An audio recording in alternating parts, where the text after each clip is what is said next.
The exciting adventures of four friends in Switzerland.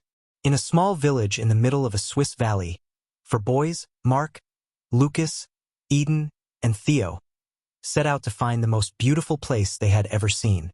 Their destination is to explore the great nature and discover the secrets hidden in the mountainous country. Chapter 1: The Village of the Valley. The four friends began their journey in a small village of wooden cottages with gable roofs and cobblestone streets. They passed a bakery that emitted an enticing aroma. Lucas stopped to buy some freshly baked bread, while Theo turned to play with the dog guarding the shop.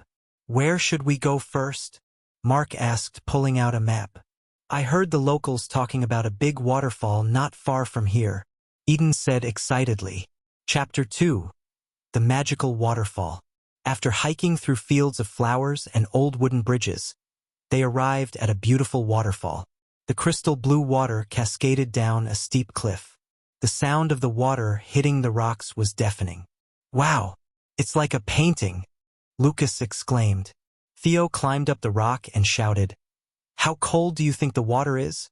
Then he jumped into the water. The laughter and splashing sound made the place lively. Chapter 3: The Way Up the Mountain. As the sun set, the children decided to head up the mountain to the highest viewpoint. They walked up the steep slope, braving the cold wind that blew through their bodies. "Just a little bit more.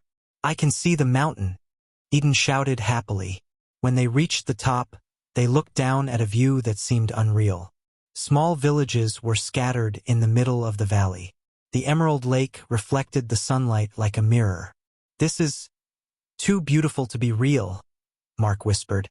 Chapter 4: The Vast Grassland. They continued on to a vast grassland filled with wildflowers and grazing cows. Their hearts were filled with happiness as they ran and rolled around in the soft grass. "I want to stay here forever," Theo laughed. Summary: An unforgettable trip. As the sun set, they sat around the campfire, talking about their adventures. "This was the best trip ever," Lucas said with a smile. "And it's not over yet. We have to find a new place to go," Eden said. Their journey is not over yet, and it will never end as long as their hearts are filled with curiosity and dreams of new adventures. The journey is over, but the adventure continues.